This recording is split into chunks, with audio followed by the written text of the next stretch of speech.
Hello beta, welcome to the class of economics. Today we are in the lecture number 5 for class 11th economics. बेटे आज हम लोग अपने course की नई यूनिट नंबर 2 को स्टार्ट करने वाले हैं। देखिए बेटा, सेकंड यूनिट जो है हमारी, ये टोटल हमारे जो है बेटा इससे 13 मार्क्स कवर होंगे। आपके एग्जाम में 13 नंबर की ये यूनिट आने वाली है बेटा, और इस यूनिट में कुल मिलाकर हमारे पास 4 चीजें हैं पढ़ने के लिए। पहला है कंज्यूमर इक्विलिब्रियम। कंज्यूमर इक्विलिब्रियम में utility analysis, consumer equilibrium utility analysis. दूसरा है टॉपिक बेटा कंज्यूमर इक्विलिब्रियम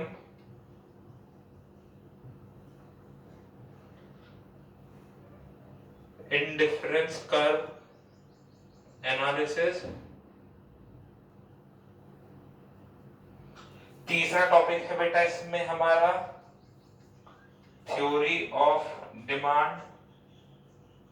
और बेटा आखिरी टॉपिक आएगा हमारा इसमें प्राइस इलास्टिसिटी ऑफ डिमांड। ठीक है बेटे, ये टोटल 4 टॉपिक्स हम लोगों को पढ़ने हैं। ये जो टॉपिक नंबर 1 और 2 है बेटा, इसको तो हम एक टॉपिक में पढ़ेंगे, और जो टॉपिक नंबर 3 और 4 है, इन दोनों को मर्ज कर हम सेकंड टॉपिक बना देंगे अपने लिए। मतलब देखिए, एनसीईआरटी के हिसाब से हम पढ़ेंगे। बिल्कुल, एनसीईआरटी कहता है कि कंज्यूमर इक्विलिब्रियम जो है, यूटिलिटी एनालिसिस और इंडिफरेंस कर्व एनालिसिस एक है, और थ्योरी ऑफ डिमांड और प्राइस इलास्टिसिटी ऑफ डिमांड एक है। प्राइवेट बुक्स में बेटा ये अलग अलग चैप्टर्स के हिसाब से दिए गया है, utility analysis, indifference curve analysis, theory of demand and price elasticity of demand. देखिए बेटे, ये चैप्टर्स, ये चारों चैप्टर्स या ये दोनों चैप्टर्स या 4 टॉपिक, कुछ भी कह लीजिए आप इन्हें, ये बहुत ही इंटरेस्टिंग है, बहुत मजा आता है इनके साथ, और बहुत ही ज्यादा समझने के लिए नई नई बातें आपके सामने आएंगी। ठीक है बेटा, हम लोग फर्स्ट से स्टार्ट करेंगे कंज्यूमर इक्विलिब्रियम से। ठीक, कंज्यूमर इक्विलिब्रियम में हम भी पहले यूटिलिटी एनालिसिस को पढ़ेंगे, और उसके बाद यूटिलिटी एनालिसिस को कवर करने के बाद हम लोग इंडिफरेंस कर्व एनालिसिस को पढ़ेंगे।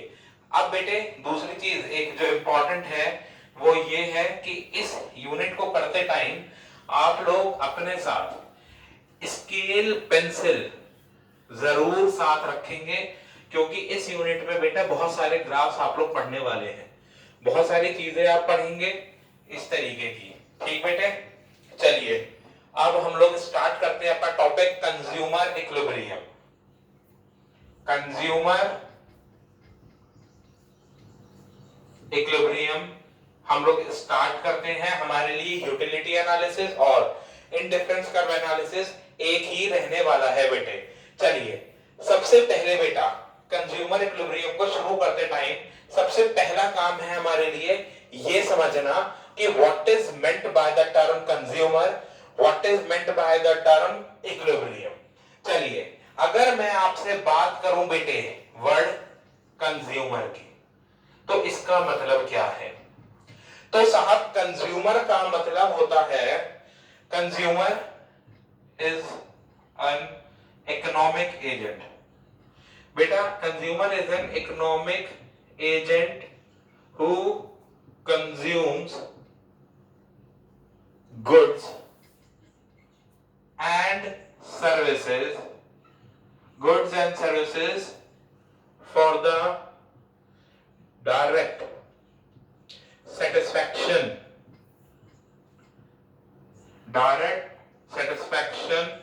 of their needs and wants, direct satisfaction of their needs and wants। ये है बेटे कंज्यूमर की definition. Consumer is an economic agent who consume goods and services for the direct satisfaction of their needs and। चलिए देखिए बेटा, तो consumer कौन है? एक इकोनॉमिक एजेंट है बेटा। इकोनॉमिक एजेंट से मतलब क्या है यहाँ पर?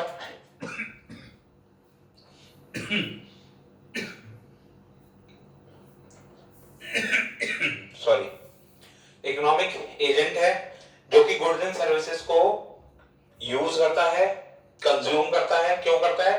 For the satisfaction of their needs and wants. देखिए यहां पर इकोनॉमिक एजेंट से हमारा मतलब है बेटा नेचुरल प्लस आर्टिफिशियल पर्सन।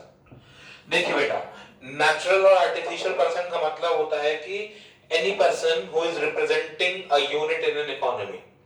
देखिए इसमें आप और मैं भी हो सकते हैं, हम भी इकोनॉमिक एजेंट हैं, हम भी गुड्स एंड सर्विसेज को यूज करते हैं, हम नेचुरल पर्सन है बेटे। और जैसे कि कंपनीज हैं, पार्टनरशिप फर्म्स हैं, ये जिनकी अपनी अलग आइडेंटिटी होती है बट नेचुरल नहीं होते, जिन्हें ह्यूमन बीइंग ने क्रिएट किया है, कानून ने क्रिएट किया है बेटा, उन्हें आर्टिफिशियल पर्सन कहा जाता है। तो बेटा गुड्स एंड सर्विसेज का यूज वो भी करते हैं। तो कंज्यूमर की डेफिनेशन में नेचुरल और आर्टिफिशियल दोनों ही तरीके के पर्सन आते हैं। That is why we are using the term economic agent in place of person. देखिए क्योंकि पर्सन जब वर्ड आता है बेटा तो आम आदमी पर्सन से मतलब समझता है केवल नेचुरल पर्सन, आम आदमी। जैसे कि आप और हमें आम आदमी समझेगा पर्सन लिखा है तो राम की बात हो रही होगी, श्याम की बात हो रही होगी, मोहन की बात हो रही होगी। लेकिन पर्सन से कोई भी रिलेट नहीं करेगा इसे कि साहब ये तो बात कर रहे हैं एयरटेल की, ये तो बात कर रहे हैं रिलायंस की, टाटा ग्रुप की, इनसे रिलेट नहीं कर पाएगा। अब बेटा बात आता है consumes goods and services. Goods मतलब बेटा टेंजिबल आइटम्स और सर्विसेज इनटेंजिबल, ठीक, for the direct satisfaction of their needs and wants. एक बात और समझ लीजिए बेटा कि देखें वैसे तो ये दोनों नीड्स एंड वांट्स, ये दोनों जो टर्म हैं ये सिनोनिम्स की तरह यूज किए जाते हैं, but there is a slight difference between them. Needs होती है हमारी बेसिक नीड्स बेटा, और वांट्स होती है हमारी डिजायर्स। थोड़ा सा ये डिफरेंस है। इसका मतलब क्या है ये भी समझ लीजिए। हमें भूख लगी है, हमें खाना चाहिए, दैट इज आवर नीड। हमें भूख लगी है लेकिन हमें तो मैकडॉनल्ड का ही बर्गर खाना है, दैट इज आवर वांट। ठीक, तो बेटा ये पढ़ा हमने कंज्यूमर के बारे में। कंज्यूमर एक इकोनॉमिक एजेंट है जो गुड्स एंड सर्विसेज को कंज्यूम करता है, यूज करता है अपनी जरूरतों और इच्छाओं को पूरा करने के लिए। अब बात आती है साहब कि ये जो दूसरी टर्म लिखी है इक्विलिब्रियम, इसका मतलब क्या है? देखिए बेटा इक्विलिब्रियम जो है यहां पर ये रेफर करता है, रेफर्स टू अ स्टेट, एक स्टेट को रेफर करता है बेटा। स्टेट से मतलब है कंडीशन को, ठीक है, एक समय को। Refers to a state from which no change, from which no change is required or is desired, from which no change is desired by the consumer। मतलब बेटा यहां आने के बाद, एक ऐसे स्टेट पे आने के बाद जहां से अब कंज्यूमर कहे कि साहब और ज्यादा सेटिस्फैक्शन नहीं चाहिए, अब मैं फुल्ली सेटिस्फाइड हो चुका हूं, उसे इक्विलिब्रियम का पॉइंट कहा जाता है। ठीक, अब बात आती है कि सर कंज्यूमर इक्विलिब्रियम क्या होता है? तो बेटा कंज्यूमर इक्विलिब्रियम का मतलब होता है कि एक ऐसी स्टेट जहां से कंज्यूमर बिल्कुल भी, कंज्यूमर देखिए इक्विलिब्रियम तो हो गया कि refers to state from where या from which no change is desired, कि यहां से एक स्टेट को, और जब दोनों टर्म्स को मर्ज कर देंगे तो कंज्यूमर इक्विलिब्रियम का मतलब होगा कि जहां से कंज्यूमर कोई चेंज नहीं चाहता, जो पैटर्न है उसका, जैसे वो गुड्स एंड सर्विसेज को कंज्यूम कर रहा है वो वैसे ही गुड्स एंड सर्विसेज को फर्दर कंज्यूम करना चाहता है। वो नहीं चाहता कि किसी भी प्रकार का कोई भी चेंज उसके कंजप्शन पैटर्न में आए। ठीक है बेटे, अब आगे चलते हैं। आगे जब हम चलेंगे बेटे तो अब हमें एक टर्म और समझनी है जो कि है रेशनल कंज्यूमर। देखो बेटा रेशनल कंज्यूमर का मतलब क्या होता है? रेशनल कंज्यूमर का मतलब होता है बेटा एक ऐसा कंज्यूमर जो बेटा मैक्सिमम सेटिस्फैक्शन चाहता है, जो मैक्सिमम सेटिस्फैक्शन चाहता है लेकिन मिनिमम पैसे खर्च कर कर। यानी कि जो कम से कम खर्चा कर कर ज्यादा से ज्यादा सुख प्राप्त करना चाहे, वो है रेशनल कंज्यूमर। और बेटा सच्चाई तो ये है कि हर कंज्यूमर रेशनल कंज्यूमर होता है, क्योंकि हर व्यक्ति के अंदर एक आदत होती है, पैसे तो कम से कम खर्च हो, लेकिन जो गुड्स से मिलने वाला सेटिस्फैक्शन है वो तो भैया जितना चाहिए पूरा मिलना चाहिए, उसमें कोई कॉम्प्रोमाइज अपन नहीं करने वाले। तो हम क्या लिखेंगे रेशनल कंज्यूमर के लिए? A rational consumer refers to that consumer who would like to maintain his satisfaction. Who would like to maximize his satisfaction is known as rational consumer. So, who likes to maximize its satisfaction. Consumer वो जो अपने satisfaction को maximise करना चाहे बेटे, उसे कहते हैं हम रेशनल कंज्यूमर। तो ये तो बात हुई बेटा इस चैप्टर की बहुत छोटी सी कि साहब कंज्यूमर कौन होता है। कंज्यूमर कौन होता है? एक इकोनॉमिक एजेंट होता है सर, जो कि गुड्स एंड सर्विसेज को कंज्यूम करता है अपनी इच्छाओं को और अपनी जरूरतों को सेटिस्फाई करने के लिए, उनको पूरा करने के लिए। इक्विलिब्रियम सर एक ऐसा पॉइंट होता है, एक ऐसी स्टेट होती है जहां सर हम चेंज नहीं चाहते। और कंज्यूमर इक्विलिब्रियम का मतलब होता है सर जहां से कंज्यूमर किसी भी प्रकार का कोई चेंज ना चाहे, अपने कंजप्शन पैटर्न में कोई बदलाव ना लाना चाहे। जो गुड्स वो कंज्यूम कर रहा है, जैसे वो कंज्यूम कर रहा है, जितने पैसे खर्च करके कर रहा है, वो खुश है उतने में। और रेशनल कंज्यूमर जो अपने सेटिस्फैक्शन को मैक्सिमम लेवल तक लाना चाहे, उसे हम रेशनल कंज्यूमर कहते हैं बेटे। इतनी बात के बाद अब हम चलते हैं बेटा आगे, और अब हम मतलब समझेंगे यूटिलिटी का। देखो बेटे हम लोग पढ़ रहे हैं अभी consumer equilibrium using utility analysis. देखिए कंज्यूमर के इक्विलिब्रियम पॉइंट को निकालना, कंज्यूमर के इक्विलिब्रियम पॉइंट को फाइंड आउट करना है अपने को। तो अपन को जब ये इक्विलिब्रियम पॉइंट निकालना है ना, तो उसके लिए अपने पास दो एनालिसिस अवेलेबल हैं। एक है बेटे यूटिलिटी एनालिसिस और दूसरी है बेटे इंडिफरेंस कर्व एनालिसिस। तो अभी अपने पहले पढ़ रहे हैं यूटिलिटी एनालिसिस को। तो अभी बात आती है यूटिलिटी एनालिसिस की। यूटिलिटी एनालिसिस, ठीक। अब बेटे जब इस टॉपिक की बात आती है तो सबसे पहली जो चीज आती है वो आती है समझने के लिए कि सर यूटिलिटी क्या होती है। तो बेटे यूटिलिटी अगर आपको समझना है कि क्या होता है, तो ये बहुत एक सरल सी चीज होती है बेटे। एक एग्जांपल के माध्यम से मैं आपको समझाता हूं।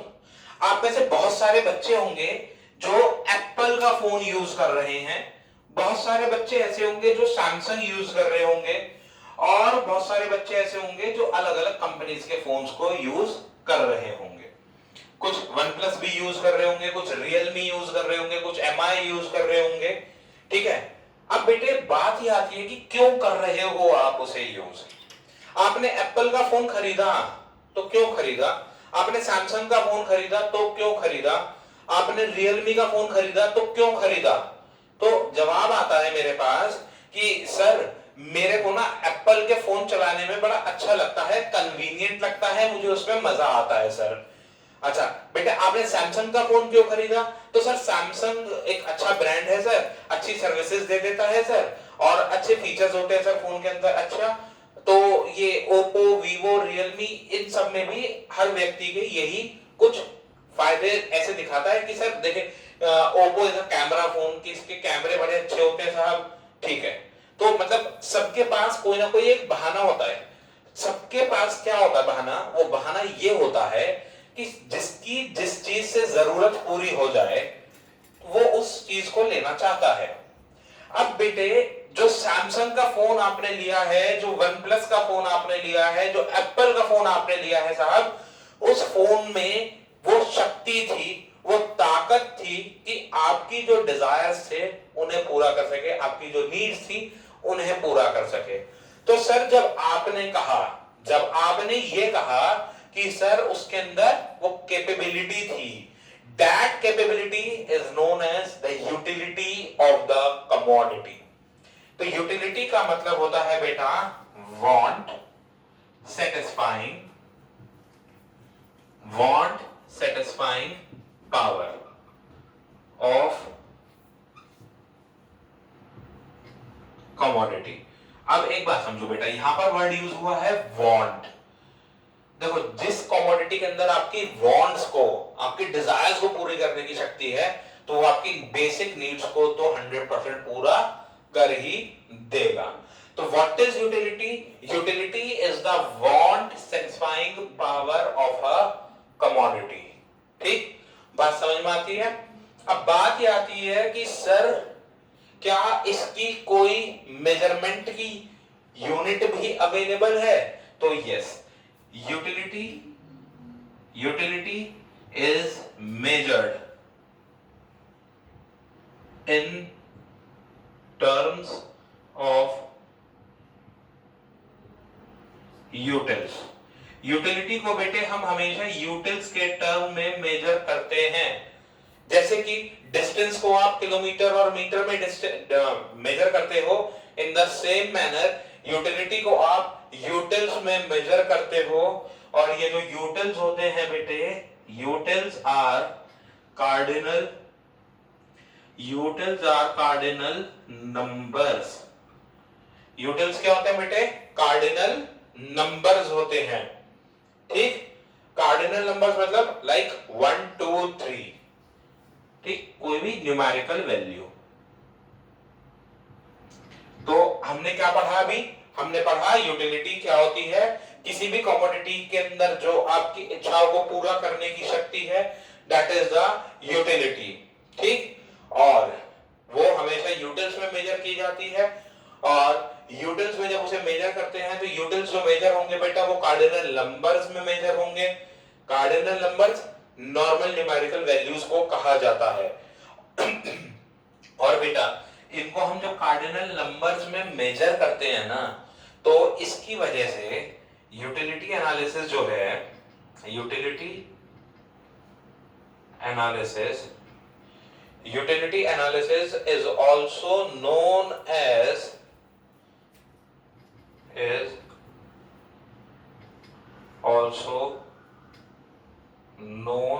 as cardinal approach. इसे कार्डिनल अप्रोच भी कहा जाता है। ठीक है, तो दो नामों से पूछा जा सकता है, व्हाट इज यूटिलिटी एनालिसिस या फिर व्हाट इज कार्डिनल अप्रोच। ठीक है बेटे, अब देखिए आगे चलते हुए अगला टॉपिक देखते हैं कि साहब अगले ये टॉपिक है हमारे लिए कि यूटिलिटी के कितने टाइप्स होते हैं। तो बेटा यूटिलिटी जो है वो हमारे लिए दो टाइप्स की अवेलेबल होती है। तो अब हम पढ़ेंगे टाइप्स ऑफ यूटिलिटी। आइए देखते हैं टाइप्स ऑफ यूटिलिटी।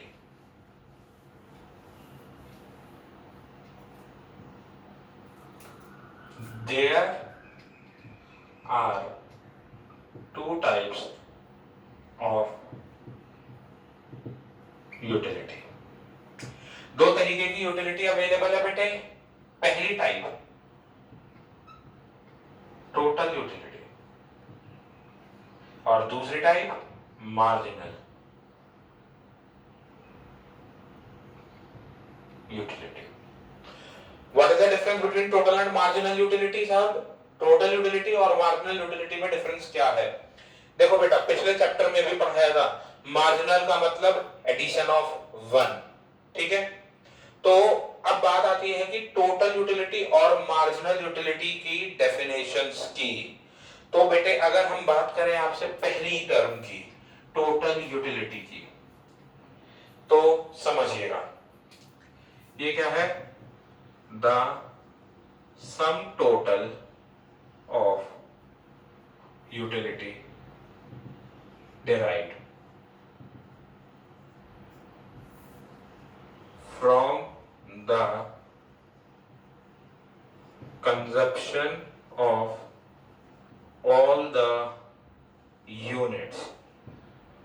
बेटा आपने जितनी भी कमोडिटी की यूनिट्स को कंज्यूम किया, उससे टोटल जो भी आपको सेटिस्फैक्शन मिला, है ना, sum total of satisfaction derived या utility derived is known as total utility. यहां पर आप यूटिलिटी की जगह पर वर्ड सेटिस्फैक्शन भी यूज कर सकते हैं, ठीक है, आप कोई सा भी टर्म इसे लिख सकते हैं। The sum total of satisfaction derived from the consumption of all the units is known as total utility, या फिर the sum total of utility derived from the consumption of all the units is known as total utility.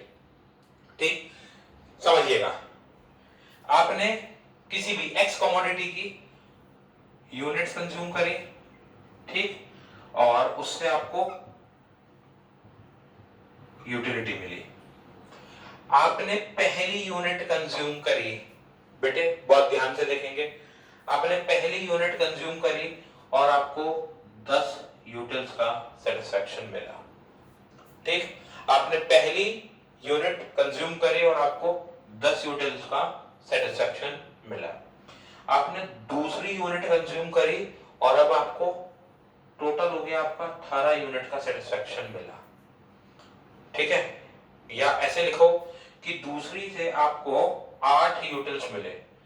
मैं ऐसे लिख रहा हूं बेटा, first से 10 utils, second से 8 यूटिल्स, और थर्ड यूनिट से जो मिला, जो थर्ड यूनिट से मिला उसे कह लो कि साहब 5 यूटिल्स मिला मुझे, ठीक है। तो अभी मैं आपसे पूछता हूं कि आपको टोटल क्या मिला, तो आप कहोगे सर अगर मैं टोटल की बात करूं आपसे तो इन तीनों का टोटल होगा हमारे लिए 3 2।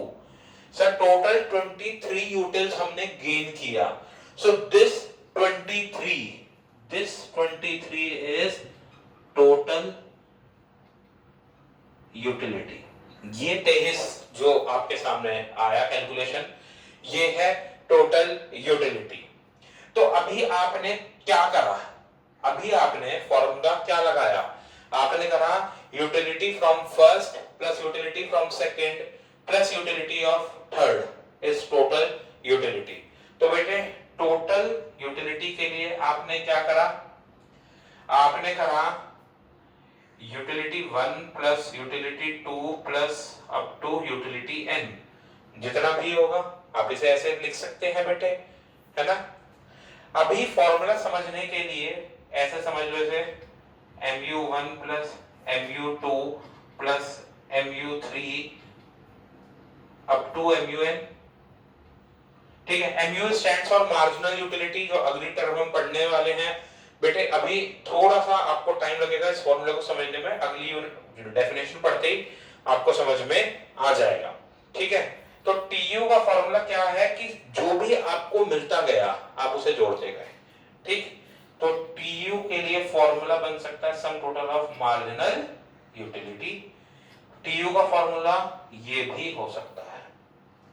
ये दोनों फॉर्मूले हैं बेटा टोटल यूटिलिटी को कैलकुलेट करने के लिए। बात समझ में आई? टोटल यूटिलिटी का मतलब कि जो भी आपने टोटल सेटिस्फैक्शन मिला आपको सारी यूनिट्स को कंज्यूम करने के बाद, that is known as total utility. आगे चलेंगे बेटे, आगे चलते हुए अब हम कहेंगे हमारे लिए है मार्जिनल यूटिलिटी टॉपिक, ठीक। अगला टॉपिक आ गया हमारे पास marginal utility.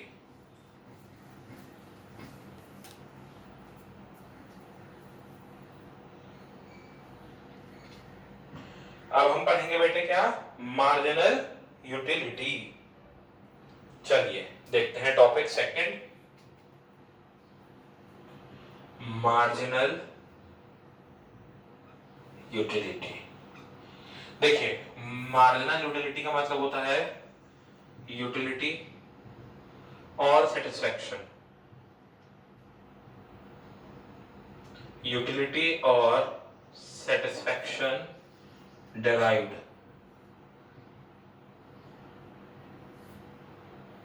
from the consumption of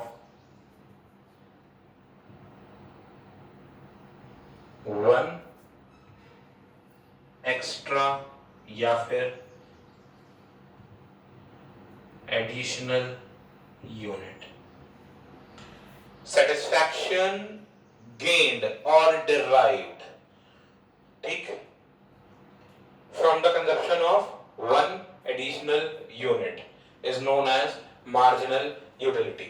यहां देखेंगे बोर्ड पे क्या लिखते हैं हम लिखते हैं कि यूनिट्स है हमारे पास और हमने यूटिल्स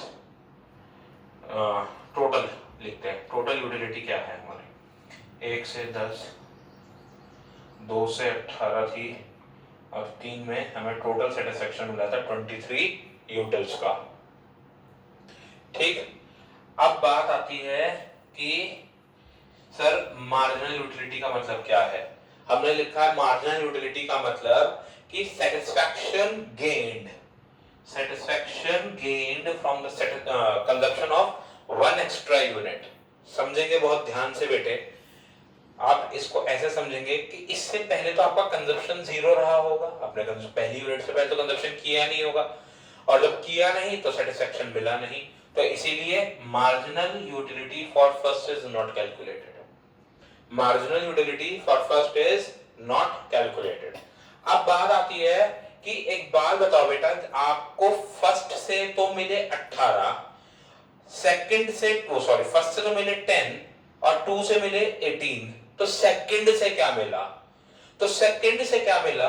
तो सर मैं कहूंगा कि सर सेकंड से मिला मुझे 18 - 10 = 8, है ना। यहां पर मैं कह सकता हूं 10, ठीक, और यहां पर मैं कह सकता हूं 23 - 18 = 5, ठीक। तो this is my marginal utility. एक बड़े बेहतरीन एग्जांपल से समझाता हूं जो एकदम समझ में आ जाए। दोनों चीजों को मैं कवर करूंगा, टोटल यूटिलिटी को भी और मार्जिनल यूटिलिटी को भी, इसी एग्जांपल में। Cricket match is going on और बेटे पहला प्लेयर, क्रिकेट मैच का पहला प्लेयर आउट हो गया 10 रन मारकर। क्या आप मुझे बता सकते हैं कि टोटल टीम का स्कोर कितना है? हाँ जी, तो हम लोग बात कर रहे हैं एग्जांपल की। आइए जरा, तो एग्जांपल में क्या था? एग्जांपल में यह है कि टीम का पहला प्लेयर आउट हुआ बेटे। अब जब टीम का पहला प्लेयर आउट हुआ तो टीम के 10 रन थे, ठीक, तो उस प्लेयर के कितने रन थे? उसके भी 10 रन थे सर, ठीक। अभी दूसरा प्लेयर आउट हुआ और टीम के टोटल रन हो गए 18। नाउ प्लीज टेल मी कि सेकंड प्लेयर का स्कोर कितना है? 18 रन्स में से 10 रन्स पहले थे टीम के, उसके जाने के बाद 18 हुए टोटल, तो 8 रन का स्कोर है उस सेकंड प्लेयर का। फिर जब तीसरा प्लेयर आउट हुआ तो टीम का स्कोर था 23 रन। तो बेटा तीसरे प्लेयर के रन कितने थे सर? 5 रन थे उसके। तो this is called marginal utility. अब ऐसे देखो, पहला प्लेयर 10 रन बना के आउट हुआ, टीम का स्कोर कितना होगा सर? 10 रन का होगा। दूसरा प्लेयर जब आउट हुआ तो उसने 18 रन बनाए थे, पहले वाले ने 10 बनाए थे, तो टीम का स्कोर कितना हो गया सर? 18 हो गया। ऐसे तीसरा 5 रन बना के आउट हुआ तो टीम का स्कोर 23 हो गया। अब आती है बात MU के फॉर्मूले की। तो MU का फॉर्मूला होता है बेटा TUN - TUN - 1, ठीक है।